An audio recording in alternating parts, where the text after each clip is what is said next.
रजोगुण समुद्भव, ये कामना रजोगुण से उत्पन्न हुई है और रजोगुण ही संपूर्ण भेदों का मूल जड़ है। तो जहां से सारे भेद उत्पन्न होते हैं वही काम की जड़ है, तुम उसकी कहां से पूर्ति करोगे? इसलिए तुम्हारे पास केवल एक ही उपाय है इस कामना के साथ लड़ने के लिए, कि इसको नाश करने के लिए, इसको दंड द्वारा समाप्त करने के लिए तत्पर हो जाओ। ये भगवान का निर्देश है। काम एष क्रोध एष रजोगुण समुद्भव महाशनो महापापमा विद्य एनम इहवैरिणम। ये तुम्हारा महाशत्रु है, इसको जानो तुम। लेकिन याद रखो, जो हमारा सबसे बड़ा शत्रु है उसको हम सबसे अधिक बड़ा मित्र मानते हैं। एक बार यूरोप के एक सभा में मैं बोल रहा था, तो मेरे से एक व्यक्ति ने पूछा कि आप क्या हमें नट सेल में बता सकते हैं कि भारतीय संस्कृति में और पाश्चात्य संस्कृति में क्या भेद है? मैंने उससे कहा जरूर बता सकता हूं, क्योंकि मैं कई वर्षों से तुम्हारी संस्कृति भी देख रहा हूं और भारतीय संस्कृति में तो पला हूं, जन्मा हूं, बड़ा हुआ हूं। तो क्या भेद है? हम कहा तुम्हारी संस्कृति का मूल बीज है जो तुम सभी जानते हो। क्या बीज है भाई? अब वो बीज भारत में भी आ गया है।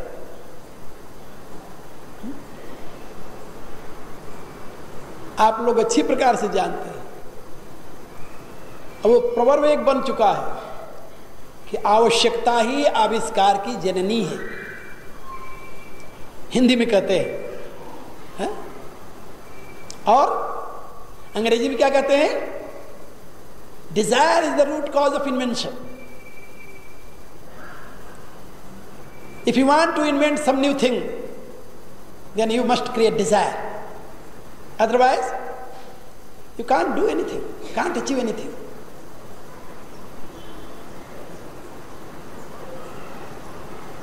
मैंने कहा यह पश्चिम की देन है, जहां पर यह बताया गया कि कामना से ही तुम्हारे जीवन के विकास का प्रारंभ होगा। कहा तो आपके यहां क्या बताया जाता है? हम कहा हमारे यहां तो सबसे पहले बताया जाता है कि जय शत्रुम महाबाहो काम रूपम दुरासतम। ये कामना ही तुम्हारी सबसे महान शत्रु है, पहले इसको जीतो। तो हमारी संस्कृति का मूल है कामना पर विजय प्राप्त करना, और पश्चिमी संस्कृति का मूल है कामना को वृद्धि करते हुए संसार के पदार्थों को एकत्रित करना। इसीलिए भारत में स्पिरिचुअलिज्म की प्रतिष्ठा रही है और पश्चिम में इंडिविजुअलिज्म की प्रतिष्ठा रही है। Individualism is the base of life in European culture. Individualism क्या है जानते हो? व्यक्तिवाद। भारत में व्यक्ति है, परिवार है, समाज है, राष्ट्र है, फिर गवर्नमेंट है। और पश्चिम में किसी भी देश में जाइए, पश्चिम में व्यक्ति है और सरकार है, और बीच के तीनों खाने समाप्त। न वहां परिवार है, न वहां समाज है, न वहां राष्ट्र है, तीनों नहीं है। व्यक्ति है और गवर्नमेंट है, और इसलिए व्यक्ति गवर्नमेंट के ही सहारे रहता है। व्यक्ति दुखी हुआ तो गवर्नमेंट उसकी संभाल करे, सुखी है तो गवर्नमेंट के साथ सहयोग करे। और अब वो रोग भारत में भी आने लगा है। यहां पर माता पिता प्रयत्न करके अपने बच्चे को योग्य बनाते हैं। बच्चा योग्य बनता है तो माता पिता की सेवा संभाल करता है। भारत के लिए वृद्धाश्रमों की जरूरत ही नहीं थी, कि उनका घर जो था वही आश्रम था उनके लिए। और यदि उनको कहीं वहां से विराग हुआ तो वानप्रस्थ आश्रम उसके लिए पहले बना हुआ होता था, जहां जाकर के अपनी साधना तपस्या करके अपने आप को अध्यात्म परमात्मा के साथ जोड़ते थे। और पश्चिम में तो गवर्नमेंट यदि वृद्धाश्रम न बनावे तो यंग एज के पश्चात तो लड़के बच्चे चले गए, अब उनको पूछे कौन? वृद्ध माता पिता को। उसके लिए गवर्नमेंट वृद्धाश्रम बनावे और उसके लिए व्यवस्था करे, नौकर रख दे जो उसकी संभाल करे। अब भारत में भी यही होने लगा है, माता पिता को धक्के मार कर अलग करते हैं लोग, अब उसके लिए वृद्धाश्रम सरकार बना रही है।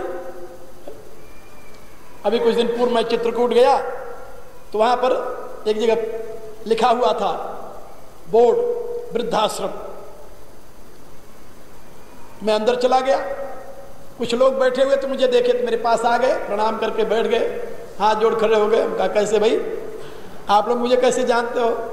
कहा कि स्वामी जी आपके गीता की क्लास में हम लोग आया करते हैं, सुनते हैं आपको रोज, तो आप यहाँ कैसे पधारे? आज हमारा सौभाग्य। हम कहा सौभाग्य के नाते नहीं, हम तो बाहर वृद्धाश्रम लिखा था देख करके आ गए, ये वृद्धाश्रम कैसा है? तो बताने लगे कि हम लोग रिटायर हैं और यहाँ पर रहते हैं, भगवान का सुमिरन करते हैं, भजन करते हैं। हम कहा फिर यहाँ पर भले आदमी वृद्धाश्रम नाम क्यों रखा? कहा फिर क्या नाम होना चाहिए? हम कहा यहाँ होना चाहिए वानप्रस्थाश्रम। तो उसके जो प्रबंधक थे वो एक एसपी थे रिटायर्ड, उन्होंने कहा स्वामी जी आपका सजेशन तो बहुत अच्छा है, पहले हमने यहाँ वानप्रस्थाश्रम ही लिखा था, लेकिन सरकार से जब हम एड मांगे तो उसने कहा कि हम वानप्रस्थाश्रम के लिए तो एड देंगे नहीं आपको, क्योंकि वानप्रस्थाश्रम तो हिंदुओं का होता है, यदि आपको हमारा एड लेना है तो यहाँ वृद्धाश्रम लिखवाइए। तो मैंने मजाक में उनसे कहा, हम कहा कि भाई बात यह है कि जब तुम पुलिस के अधिकारी रहे तब भी लूटते रहे, अब पेंशन के रूप में लूट रहे हो और ऊपर से वृद्धाश्रम लिखा करके सरकार से और भी लूट रहे हो, तो सरकार कहाँ से देती है? जनता का पैसा जो तुम्हें देती है। इतना कह करके मैं चला। तो मेरे कहने के प्राय कि वृत्ति जो है, वृत्ति कामना किसी भी अवस्था में जाकर शांत नहीं होती। हमारे यहाँ शास्त्र में बताया गया कि जैसे अग्नि में घी डालने से अग्नि शांत नहीं होती, कभी और प्रज्वलित होती है, ऐसे कामनाओं की पूर्ति से कामनाएं और भड़कती हैं, शांत नहीं होती। पश्चिम के संस्कारों ने आपको ये बताया कि desire is the root of invention, और हमारे यहाँ ये बात समझाई गई कि desire is the root of diseases. ये कामना जो है ये अनंत रोगों की घर है, जननी है ये, अनेक प्रकार के रोग इसी से उत्पन्न होते हैं। इसलिए भगवान कहते हैं कामना तुम्हारी शत्रु है, जय शत्रु महाबाहो काम रूपम दुरास्त। ये काम रूप और दुरासद, दुरासद माने, दुरासद माने जो कभी भी किसी भी अवस्था में तुम्हारे लिए हितकारी ना हो, और जो दुर्धर्ष है, जिसको जीतना कोई सरल ना हो। ये कामना को जीतना कोई सरल है क्या? कहा फिर विकास कैसे होगा? हम कहा विकास की व्याख्या क्या है? विकास किसे कहते हैं आप? अच्छा आप ये बताइए, एक झोपड़ी में रहने वाला शांत चित्त सदाचारी व्यक्ति आपकी दृष्टि में महान है, या 5 सितारे होटल में रहने वाला एक अनाचारी, अत्याचारी, व्यभिचारी, दुराचारी, समाज को लूटने वाला व्यक्ति आपके लिए आदर का पात्र कौन होगा? जरा आप बताइए। आप एक पतिव्रता स्त्री के चरण स्पर्श करके अपने आप को धन्य मानेंगे, या एक वेश्या या नर्तकी को? सोचिए जरा। समाज की दिशा बदलती जा रही है, समाज अपने यथार्थ को भूलता हुआ पतन के गर्त में चला जा रहा है। जिन रोगों से पश्चिम का देश ग्रसित है, आज वो रोग भारत के इस पवित्र भूमि पर भी फैल रहे हैं। क्या कहा जाए? भगवान समझा रहे हैं कि कामनाओं की वृद्धि तुम्हारे लिए दुख में हेतु है, फिर क्या करें? भगवान ये नहीं बता रहे कि तुम दरिद्र बन जाओ। ये सुना है ना, द्वारका सोने की बनी थी, जहां भगवान रहते थे। हमारे यहां अर्थशास्त्र की व्यवस्था दी गई है, उसमें समाज को दरिद्री बनाने की सीख नहीं है। गीता समाज को दरिद्री नहीं बनाना चाहती। जब तुम कामनाओं से मुक्त हो जाओगे तो तुम दरिद्र नहीं बनोगे, बल्कि ऐश्वर्यशाली बनोगे। याद रखो मेरी बात। कामनाओं की वृद्धि तुम्हें दरिद्र बनाएगी और कामनाओं का त्याग तुम्हें ऐश्वर्यशाली बनाएगा। कैसे? ये भी सुन लो मेरे से। हमारे यहाँ भारतीय दर्शन में सभी पदार्थों को सजीव माना गया है, सब में आत्मा है। कोई ऐसी वस्तु नहीं जिसमें आत्मा न हो। ये आत्मा सर्वव्यापी है, अतति व्याप्नोति इति आत्मा। और कोई भी अपना विनाश नहीं चाहता, ये भी याद रखो। कोई भी अपना विनाश नहीं चाहता, चाहे वो जड़ प्राणी हो व चेतन प्राणी हो। जड़ प्राणी का जब तुम विनाश करने लगते हो तो उसको भी पीड़ा होती है, वो भी बचना चाहता है। और चेतन जब विनाश करते हो तो भी बचना चाहता है। अपना विनाश कोई नहीं चाहता। और भोग से विनाश होता है और प्रयोग से विकास होता है। जब तुम किसी विषय के भोग में निरत होते हो तो वह विषय तुमसे कतराता है, दूर होता है। और जब किसी विषय के प्रयोग में तुम निरत होते हो तो वह तुम्हारे लिए हितकारी होता है। समाज का वैभव तुम्हारे प्रयोग के लिए है, भोग के लिए नहीं है। क्योंकि भोग में रोग का मूल निहित हुआ करता है। और प्रयोग में तो तुम अपने लक्ष्य की तरफ आगे बढ़ते हो। कहा भोग और प्रयोग का लक्षण क्या है? कहा जिस क्रिया से तृप्ति होती है, जहां तुम उससे आगे बढ़ते हो वो प्रयोग है। और जिसमें तुम लिप्त होकर के वहीं रुक जाते हो भोग है। ये बात समझे? संसार के पदार्थों के प्रयोग तुम्हारे लिए उत्थान में हेतु बनेंगे और समाज के पदार्थों का उपभोग तुम्हारे लिए पतन में हेतु बनेगा। ये दो बातें अलग अलग हैं, याद रखना।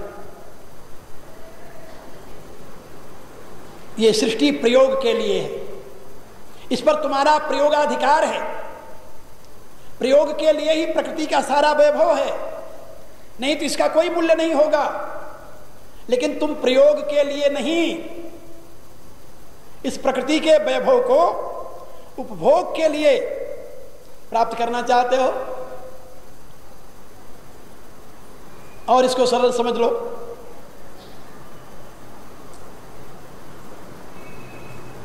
किसी भी पदार्थ पर तुम्हारा सत्वाधिकार नहीं है, यानी मालकियत नहीं है। तुम किसी भी पदार्थ के मालिक नहीं हो, लेकिन प्रयोक्ता हो। यदि तुम उस पदार्थ का प्रयोग करते हो तो उससे तुम आगे बढ़ते हो। और जब तुम उसका प्रयोग न करके उस पर अपना स्वामित्व जनाते हो तो उसको तुम पकड़ लेते हो। और जब पकड़ते हो तो वहीं रुक जाते हो, आगे नहीं बढ़ते। फिर आगे बढ़ने के लिए उस पकड़े हुए पदार्थ को छोड़ना पड़ता है। और तीसरा उदाहरण ले लो। एक कोई व्यक्ति व्यापार करता है, व्यापार में पहले उसे इन्वेस्टमेंट करनी पड़ती है। तो इन्वेस्टमेंट जब वो करता है तो उसके पास जो साधन है उसका पहले छोड़ करके इन्वेस्टमेंट करता है या उसको पकड़ करके करता है? क्या राय आपकी? पहले छोड़ता है ना। एक सीढ़ी पर तुम खड़े हो, दूसरी सीढ़ी पर चढ़ना चाहते हो, क्या तुम उस सीढ़ी को छोड़े बिना दूसरी सीढ़ी पर पांव रख सकते हो? नहीं रख सकते। दूसरी सीढ़ी पर चढ़ने के लिए पहली सीढ़ी को छोड़ना पड़ता है। तो जब तुम पहली सीढ़ी को छोड़ करके दूसरी पर पांव रखते हो तो ये तो हुआ पहली सीढ़ी का प्रयोग। हा? और जब तुम पहली सीढ़ी से चिपके रहते हो कि नहीं मैं इसको तो छोड़ूंगा नहीं, हा? फिर उसमें होती तुम्हारी आसक्ति। और आसक्ति का नाम होता है वहां भोग। और वो जो भोग है वो तुम्हारे पतन में हेतु बनता है, उत्थान में हेतु नहीं बनता। ये बात याद रखो। इसलिए गीता बताती है कि तुम पदार्थ में आसक्त मत हो, अनासक्त हो करके उसके साथ चिपको मत, उसका प्रयोग करो। प्रयोग करने के लिए प्रकृति का सारा वैभव है तुम्हारे, प्रयोग करते हुए तुम आगे बढ़ जाओ। और आज से पहले से लेकर अब तक अनेकों लोग उसका प्रयोग कर चुके हैं। आज जहां तुम बैठे हो गीता भवन बना है ना, जब ये गीता भवन नहीं था तब भी यहां कुछ था। उससे पहले नामालूम कितने वर्ष पहले यहां कितने शहर बसे होंगे, कितने उजड़े होंगे, पता है? कुछ पता नहीं। और इन पदार्थों को तुम पकड़ सकते हो क्या? असंभव है। और पकड़ने की जो अभिप्सा है, कामना है तुम्हारे जीवन में, यही तुम्हारे लिए बंधन में हेतु बनती है, जबकि पकड़ सकते नहीं तुम। तो भोग और प्रयोग में अंतर है। जब तुम पदार्थ का प्रयोग करोगे तो तुम योगी बनोगे, और जब तुम पदार्थ में आसक्त हो जाओगे तो भोगी बनोगे, भोगी बन करके तुम रोगी हो जाओगे, पहले मानसिक फिर शारीरिक, फिर पतन के गर्त में गिर जाओगे। और प्रयोग करके जब तुम योगी बनोगे तो तुम परमात्मा के नजदीक पहुंच जाओगे। बड़ी सुंदर व्यवस्था दी है शास्त्रकारों ने, लेकिन वर्तमान में लोग समझ नहीं रहे इसे। आप लोग इसे समझिए। गीता में भगवान यही समझा रहे हैं कि कामना तुम्हें भोग में प्रवृत्त करती है, योग में नहीं। और असंगता, निष्कामता तुम्हें योग की तरफ ले जाती है। इसलिए कामना को जीतो। जय शत्रु महाबाहो काम रूपम दुरास्तम, आगे भगवान कहेंगे। इसलिए काम ऐसा, क्रोध ऐसा, रजोगुण समुद्भव। ये कामना उत्पन्न कहां से होती है? रजोगुण से। रजोगुण से कैसे बचा जाए, एक बहुत बड़ी समस्या है। जिस रजोगुण के कारण आप कामना में आबद्ध होते हैं, आप भोग में प्रवृत्त होते हैं, आप तृष्णा के शिकार बनते हैं, वो रजोगुण से कैसे बचा जाए, इसके लिए गीता के 17वें अध्याय में भगवान ने बताया है कि रजोगुणी आहार, रजोगुणी व्यवहार, रजोगुणी तप, रजोगुणी दान, रजोगुणी यज्ञ, ये रजोगुणी क्रियाएं, ये सब तुम्हारे जीवन में रजोगुण की वृद्धि करने वाली है। सबसे पहले तो आहार है। रजोगुणी आहार को तुम अधिक से अधिक दूर रखने की कोशिश करो। रजोगुण बिल्कुल नहीं रहे ऐसा तो हो नहीं सकता, क्योंकि उसके बिना तुम्हारा जीवन ही नहीं चलेगा। लेकिन रजोगुण को तुम अपने अधीन रखो, तुम रजोगुण के अधीन न हो, याद रखो हमेशा। भगवान ने गीता के 17वें अध्याय में इसकी पूरी व्यवस्था दी है। उन्होंने कहा कि आहार वो करो जिसमें 6 गुण हो: आयु, सत्व, बल, आरोग्य, सुख, प्रीति, विवर्धन। जो तुम्हारी आयु की वृद्धि करे, तुम्हारी बुद्धि की वृद्धि करे, तुम्हारे बल की वृद्धि करे, आयु, सत्व, बल, आरोग्य की वृद्धि करे, सुख और प्रेम की वृद्धि करे, ऐसा आहार करो। और ऐसा आहार क्या है? कारस्या स्निग्धा स्थिरा हृदय आहार सात्विक प्रिया। जो रस में आहार है ऐसा आहार करो, जो स्निग्ध पदार्थ है ऐसा आहार करो, जो स्थिर रहने वाला है ऐसा आहार करो, जो देखते ही प्रिय लगे, सुगंध उसकी तुम्हारे हृदय को आकर्षित करे, ऐसा आहार करो। ये सतोगुण की वृद्धि करेगी। और रजोगुण की वृद्धि करने वाले आहार कौन से? इससे आप अपने अंतर के टेस्ट को भी कर सकते हैं। भगवान ने कहा कि जो रजोगुणी वृद्धि वाले लोग हैं उनके जीवन में रजोगुणी आहार की चाह बनती है। और रजोगुणी आहार जो है रजोगुण की वृद्धि करता है। जैसा आहार करोगे वैसे तो वृद्धि होगी ना। जैसा खाए अन्न वैसा बने मन। तो जब अन्न के अनुसार ही आपका मन बनेगा तो रजोगुणी आहार से आपके जीवन में रजोगुण की वृद्धि होगी। और रजोगुणी आहार जो है वह आपके लिए सदैव अहितकर है। भगवान ने बताया है इससे 3 प्रकार के दुख मनुष्य को प्राप्त होते हैं। कौन कौन से? दुख, शोक, आमय प्रद। एक तो रोग मिलता है, एक चिंता मिलती है और एक संताप मिलता है। ये तीनों मनुष्य के जीवन में आते हैं। रजोगुणी आहार करेंगे। रजोगुणी आहार क्या है? कटु, अम्ल, लवण, अति उष्ण, तीक्ष्ण, रुक्ष, विदाहीन। ये रजोगुणी आहार है। सबसे पहले इसमें क्या है? कटु, कड़वा चीज। मरचा खाते हो ना, मरचा। हाँ, मरचे का गुण देखिए। एक मरचे को आप खा जाए, 2 को खा जाए, शरीर के साथ चला जाएगा। और वहां आपके बगल में बैठे हुए को पता नहीं चलेगा, आपके आंखों से भले आंसू आ जाए। और यदि यहाँ इतने लोग बैठे हुए, एक मरचा आग में डाल दो, यहाँ पर एक मरचा आग में यहाँ डाल दीजिए, यहाँ आप कोई नहीं बैठा रहेगा, सब उठकर भगना शुरू कर देंगे। सबके आंखों से आंसू बहने लगेगा, सबके नाक से पानी निकलने लगेगा, एक मरचे को आग में डाल देने से। इतना उसका प्रभाव है। और वो इतनी पोटेंशियलिटी लिए हुए वह मरचा जो है आपके पेट में पहुंचा हुआ है।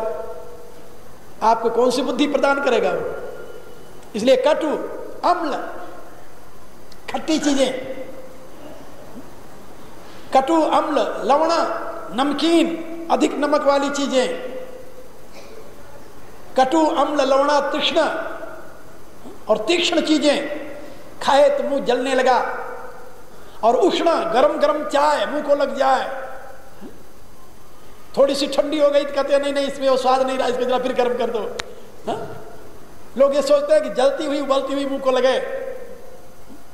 तो कटु, अम्ल, लवणा, तीक्ष्ण, तीक्ष्ण, रुक्ष और तीखी चीजें और रूखी चीजें जिनमें कुछ नहीं रस है, ऐसी चीजें खाने वाले जो लोग हैं, आप जरा सोचिए, पिए शराब और सोचे कि बुद्धि शुद्ध हो जाएगी, संभव कैसे भाई? आप लोगों को मालूम है ना शराब कैसे बनती है? मैं जहां जाता हूं लोगों को समझाता हूं कि शराब क्या है, उसको तुम समझ लो फिर पियो। जो अच्छी शराब जिसे कहते हैं अंगूर की बनी हुई, अंग्रेजी शराब और देसी शराब, कोई भी शराब हो, शराब एक ही है, उसके बनाने में जरा अंतर है। अब उस अंगूर को उन्होंने एक बड़े पात्र में रख दिया, देसी शराब बनाने वाले मटके में रख देते हैं, और मटके में रख करके पानी डाल दिया, उसमें सड़ने लगा, और 2, 4, 6 दिन के पश्चात उसमें बड़े बड़े कीड़े पड़ गए, कीड़े सफेद सफेद, और कीड़ों से वो भर गया। जब कीड़ों से भर गया वो, अब देख लिया कि हाँ इसमें पूरा फर्टाइल हो गया, सब कुछ माल डाल, फिर उसको उठाकर अग्नि पर रख दिए, ऊपर से बंद करके ढकने में एक पाइप लगा दी। अब नीचे आग लगाया, वो उबल रहा है, उबलते हुए उसका जो जूस है उन कीड़ों का है? वो रस बन करके पाइप से बाहर गिर रहा है। क्या समझे? हाँ वही शराब है जिसको पी करके लोग कहते हैं वाह आनंद आ गया। वो है क्या जानते हो?